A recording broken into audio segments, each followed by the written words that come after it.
नमस्कार। इस वीडियो में हम कोलाइडी अवस्था के बारे में चर्चा करेंगे। फिर हम सस्पेंशन, कोलॉइड और सॉल्यूशन के बारे में तुलना करेंगे और अंत में हम कोलाइडी विलयन के विभिन्न प्रकारों के बारे में चर्चा करेंगे। सामान्यतः मैटर की 3 अवस्थाओं सॉलिड, लिक्विड और गैस के बारे में जानकारी थी, लेकिन 19वीं शताब्दी में मैटर की एक नई अवस्था या फेज की जानकारी मिली, जिसे कोलॉइडल स्टेट या कोलाइडी अवस्था कहा गया। स्कॉटिश साइंटिस्ट थॉमस ग्राहम ने 1861 में विभिन्न प्रकार के सॉल्यूट्स के सॉल्यूशन का वेजिटेबल एंड एनिमल मेम्ब्रेन या परचमेंट मेम्ब्रेन से डिफ्यूज़न रेट्स का अध्ययन किया और पाया कि कुछ पदार्थों का सॉल्यूशन इन मेम्ब्रेन्स में से तेज़ी से डिफ्यूज्ड हो जाता है, जबकि कुछ पदार्थों का विलयन या सॉल्यूशन या तो बिल्कुल ही डिफ्यूज्ड नहीं होता या बहुत धीरे धीरे डिफ्यूज्ड होता है।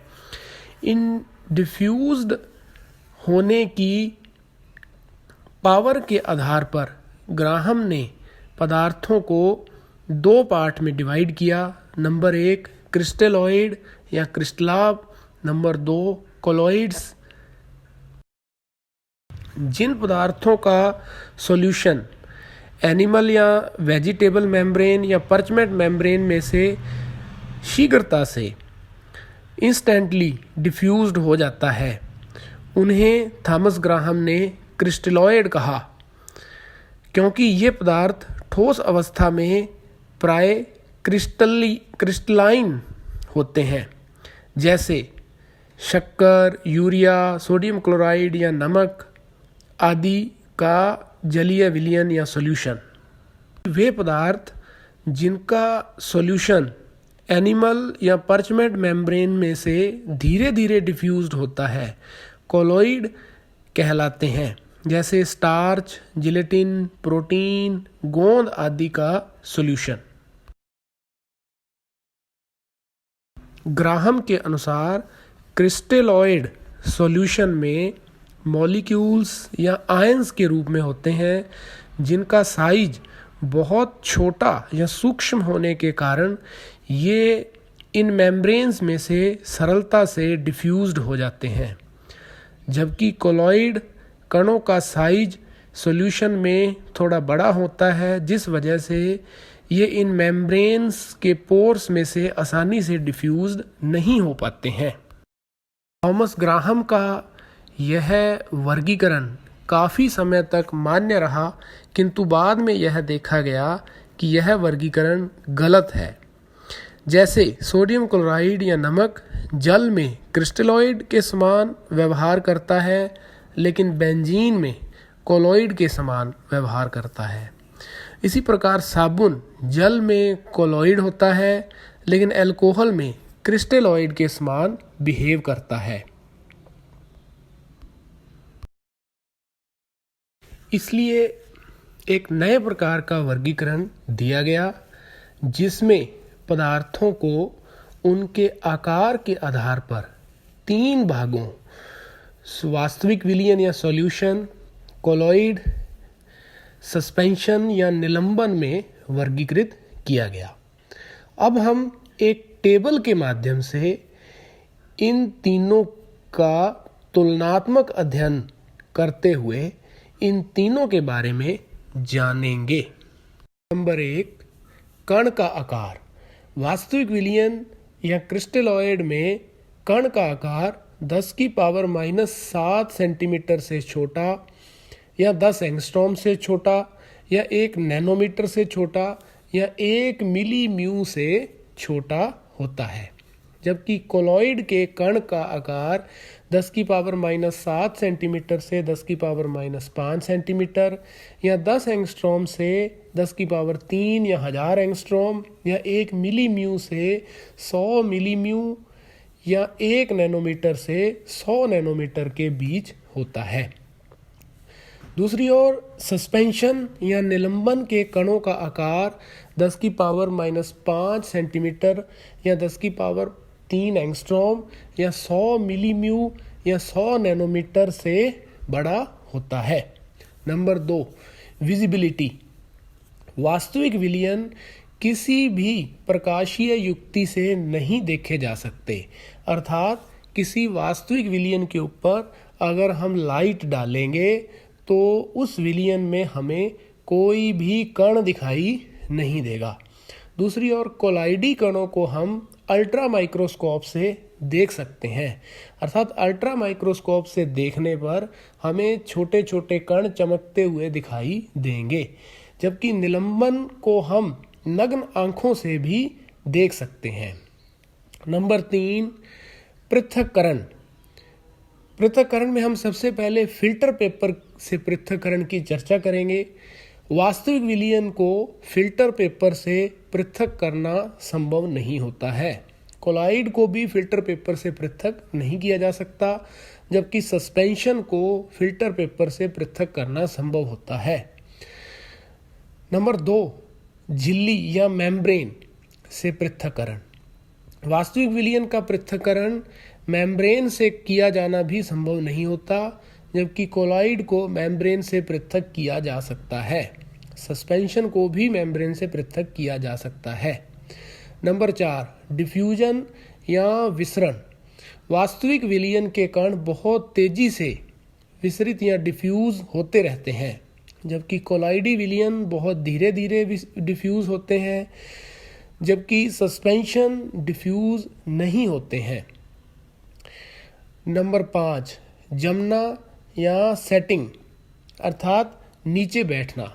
वास्तविक विलयन के कण कभी भी नीचे जमा नहीं होते हैं, जबकि कोलाइडी विलयन के कण साधारणतः जमा नहीं होते हैं, लेकिन अल्ट्रा सेंट्रीफ्यूज करने पर ये नीचे जमा हो जाते हैं, जबकि सस्पेंशन के कण ग्रेविटेशनल फोर्स के कारण अपने आप ही कुछ समय बाद पैंदे पे जमा हो जाते हैं। नंबर 6, प्रकृति या नेचर। वास्तविक विलयन समान या होमोजेनस होता है, क्योंकि इसके सभी कणों का साइज एक जैसा होता है, और वास्तविक विलयन के गुणों का अध्ययन हम विलयन के किसी भी पार्ट के ऊपर करें तो वो एक जैसा प्राप्त होता है।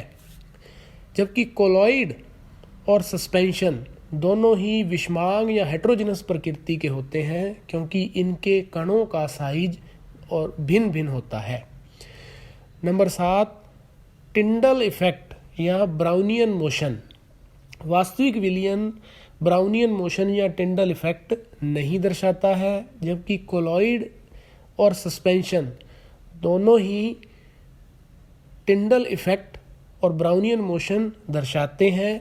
कोलॉइड थोड़ा ज़्यादा दर्शाते हैं, जबकि सस्पेंशन थोड़ा कम टिंडल इफेक्ट या ब्राउनियन मोशन दर्शाता है।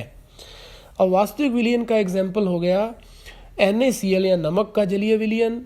कोलॉइड का एग्जाम्पल हो गया अपने पास दूध, और सस्पेंशन का एग्जाम्पल अपने पास हो गया हवा में रेत के कण।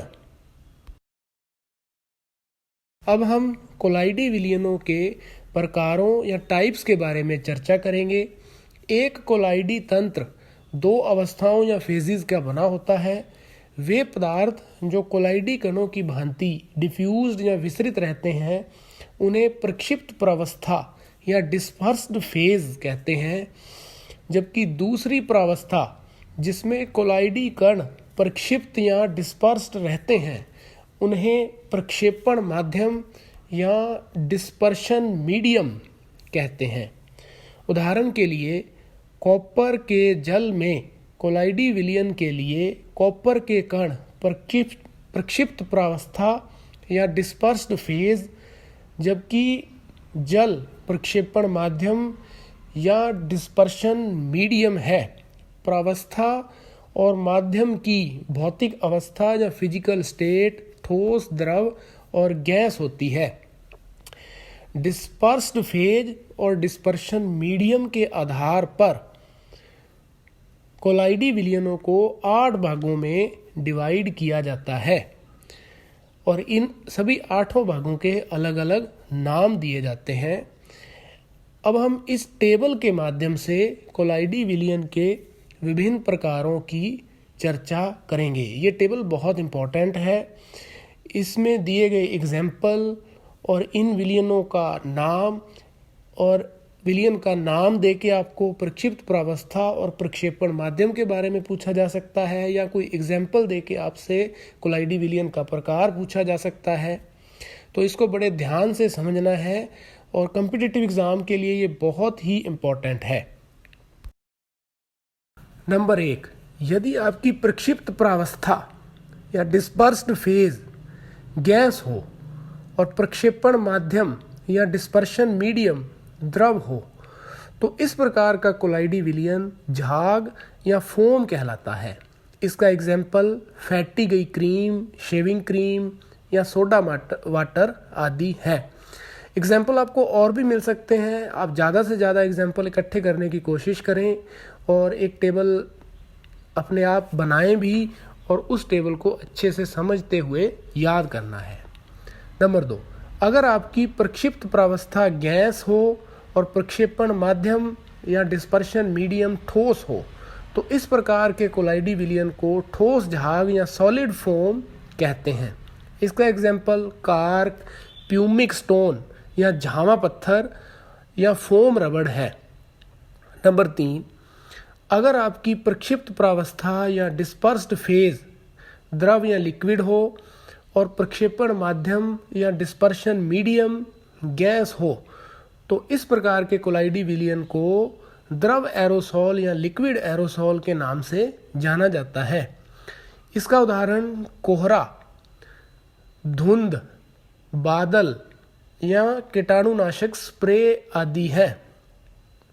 नंबर 4, अगर आपकी प्रक्षिप्त प्रावस्था डिस्पर्स्ड फेज द्रव हो और डिस्पर्शन मीडियम या प्रक्षेपण माध्यम भी द्रव हो, तो इस प्रकार के कोलाइडी विलयन को हम पायस या इमल्शन कहते हैं। इसका एग्जाम्पल दूध, बालों की क्रीम और मक्खन आदि है।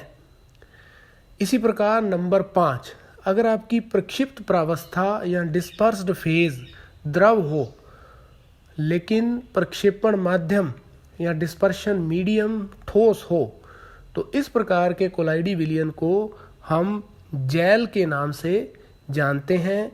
फॉर एग्जाम्पल पनीर, दही, मक्खन, जेली और बूट पॉलिश आदि इसके एग्जाम्पल हैं। इसमें आप ध्यान से देखें तो मक्खन को हमने पायस में भी रखा है और जेल में भी रखा है। अगर दोनों उत्तर हो तो मक्खन को हम पायस में वर्गीकृत करेंगे, अगर एक ही ऑप्शन हो तो मक्खन को जेल में भी गिना जा सकता है।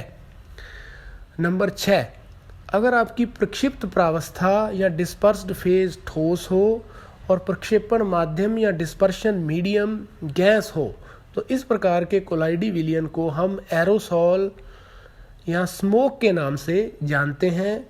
इसके एग्जाम्पल धूल, हवा में धुआं आदि है। नंबर 7, अगर आपकी प्रक्षिप्त प्रावस्था ठोस या सॉलिड हो और प्रक्षेपण माध्यम या डिस्पर्शन मीडियम द्रव या लिक्विड हो, तो इस प्रकार के कोलाइडी विलयन को हम सॉल या द्रव के नाम से जानते हैं। इसके एग्जाम्पल स्याही, कोलाइडी स्वर्ण, जल में स्टार्च, प्रोटीन, रंग आदि है।